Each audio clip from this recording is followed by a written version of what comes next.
మోపాడు గ్రామ తెలుగుదేశం పార్టీ నాయకులకు, మోపాడు గ్రామ తెలుగుదేశం పార్టీ కుటుంబ సభ్యులందరికీ పేరు పేరున ఉదయపూర్వక నమస్కారాలు తెలియజేసుకుంటున్నాం. మీరందరూ కూడా చూశారు, మనం గత 5 సంవత్సరాల్లో ఒక విధ్వంసకర పరిపాలనని మొత్తం ఈ రాష్ట్రంలో ఆర్థిక పరిస్థితిని అంతా కూడా గందరగోళం చేసేసి ఈ రాష్ట్రాన్ని అప్పుల ఊబిలో నెట్టినటువంటి జగన్మోహన్ రెడ్డి గారి ప్రభుత్వ పరిపాలనని విసుగుపోయి ఈ రాష్ట్రంలో మళ్ళా చంద్రబాబు నాయుడు గారు ముఖ్యమంత్రి అయితేనే ఈ రాష్ట్రానికి బడుగు బలహీన వర్గాలకి, చదువుకున్న యువతకి అందరికీ మేలు జరుగుతుందని చెప్పి రాష్ట్ర ప్రజలందరూ ఒక సంచలనమైన తీర్పు ఇచ్చారు. మీరు అందరూ కూడా తెలుసు. దానిలో భాగంగా మన నియోజకవర్గంలో కూడా మీరందరూ ఒక కుటుంబ సభ్యుడిగా నన్ను ఆదరించి భారీ మెజార్టీలో భాగం మీరు కూడా 270 ఓట్ల మెజార్టీ ఈ గ్రామం నుంచి కూడా నాకు ఇచ్చినందుకు మీ అందరికీ ముందు చేతులెత్తి నమస్కారాలు తెలియజేసుకుంటూ, ఈరోజు మొన్న అసెంబ్లీ సమావేశాల్లో మీరు అందరూ కూడా చూశారు. ఈ రాష్ట్రంలో ఆర్థిక పరిస్థితి ఏ విధంగా ఉంది, ఈ రాష్ట్రంలో వ్యవస్థను ఏ విధంగా నాశనం చేశాడు జగన్మోహన్ రెడ్డి అని చెప్పి చంద్రబాబు నాయుడు గారు అందరికీ రాష్ట్ర ప్రజలందరూ ఈ రాష్ట్రంలో పరిస్థితిని తెలియజేయాలని చెప్పి ఒక వైట్ పేపర్ రిలీజ్ చేయడం జరిగింది. మీరు అందరూ కూడా ఈ రాష్ట్రంలో ఎక్కడా కూడా ఇసుక 4,000 అమ్మారు, వైసీపీ నాయకులు అమ్మారే కానీ రాష్ట్రానికి ఎక్కడా డబ్బులు రాలేదు. అలాగే మద్యం అమ్ముకున్నారు కానీ వైసీపీ నాయకులకు వచ్చింది కానీ ఎక్కడా కూడా ఈ రాష్ట్ర ప్రజలకు ఎక్కడా కూడా మేలు జరగలేదు.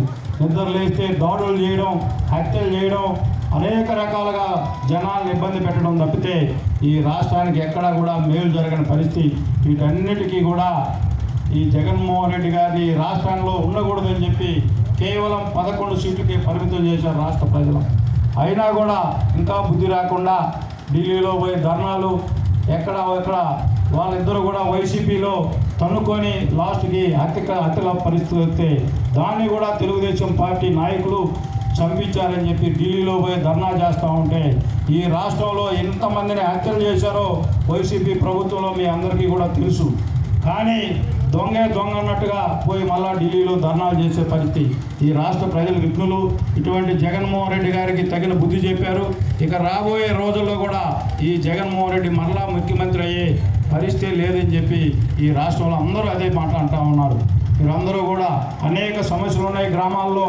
తప్పకుండా ఈ గ్రామంలో కూడా సోదరుడు చెప్పాడు, వాటర్ ట్యాంక్ ఎప్పుడో 15-16 సంవత్సరాల నాడు కట్టిన పరిస్థితి, దాన్ని మళ్ళా కొత్తది రీకన్స్ట్రక్షన్ చేయాలని, అలాగే రోడ్లు, డ్రైనేజీలు, ఎస్సీలకి పట్టాలు. నిన్నే చంద్రబాబు నాయుడు గారు మీరందరూ కూడా రాత్రి చూసుంటారు, 2.5 లక్ష ప్లస్ 1.5 లక్ష 4 లక్షల రూపాయలు హౌసులకి, కాలనీలకి త్వరలో మీ అందరికీ కూడా రాబోతూ ఉన్నాయి. అందరూ కూడా ఈ రాష్ట్రానికి మంచి రోజులు రాబోతూ ఉన్నాయి.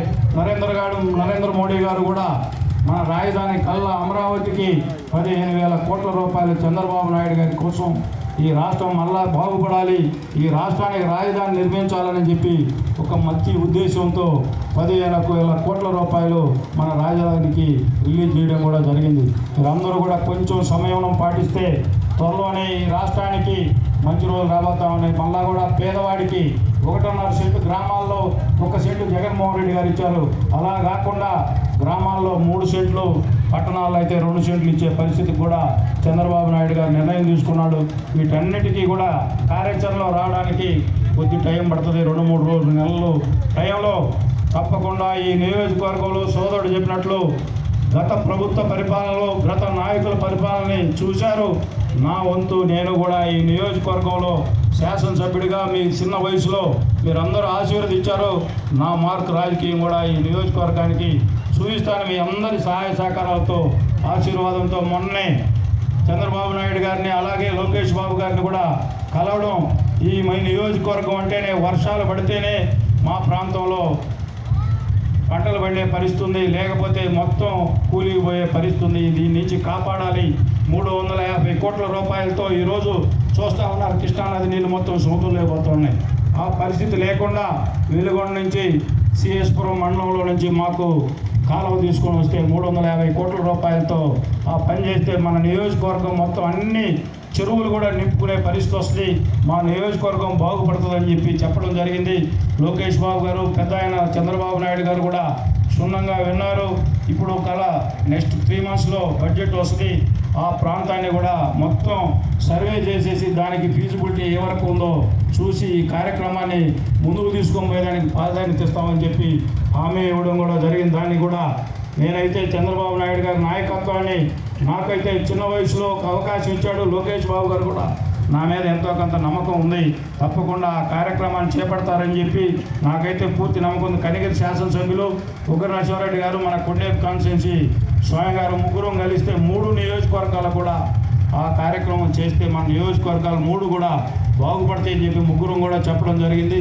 ఆ కార్యక్రమం ఈ ప్రభుత్వంలో జరుగుతుందని చెప్పి ఆ దేవుడు ఆశీస్సులు ఉండాలని చెప్పి కోరుకుంటూ, ఈరోజు మన నియోజకవర్గంలో పరిస్థితులు తెలుసు. ఈ గ్రామంలో కూడా వైసీపీ ప్రభుత్వంలో జరిగిన అన్యాయాలు తెలుసు. మీ అందరికీ కూడా నేను సొంత కుటుంబ సభ్యుడిగా ఉంటా. ఏ చిన్న సమస్య వచ్చినా నా దగ్గరకు రండి. రెవెన్యూ సమస్యల్లో ఇబ్బందులు పడిన వాళ్ళు ఉన్నారు, అలాగే అనేక సమస్యలు ఎదుర్కొని ఉన్నారు ఈ గ్రామంలో.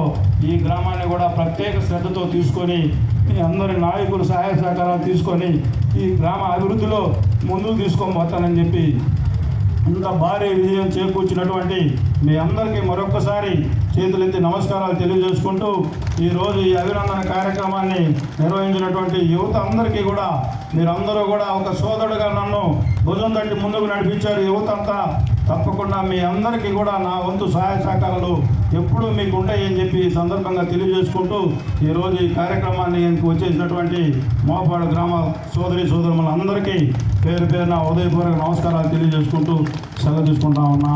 చంద్రబాబు నాయుడు గారి నాయకత్వం, లోకేష్ బాబు గారి నాయకత్వం, జోహార్ ఎన్టీఆర్. ప్రజలందరూ కూడా పోలేరమ్మ గుడి దగ్గర భోజనాలు ఏర్పాటు చేయడం జరిగింది. అక్కడ భోజనాలు చేయవలసిందిగా కూర్చున్నాము. అలాగే ఎవరైనా సమస్యలు ఉన్న వాళ్ళు అర్జీలు ఏమైనా ఉంటే త్వరగా ఆ కార్యక్రమం ముగించవలసిందిగా కూర్చున్నాము. ఒక్కొక్కరొకరు స్టేజ్ మీదకి రండి. మిగతా వాళ్ళంతా కూడా మనం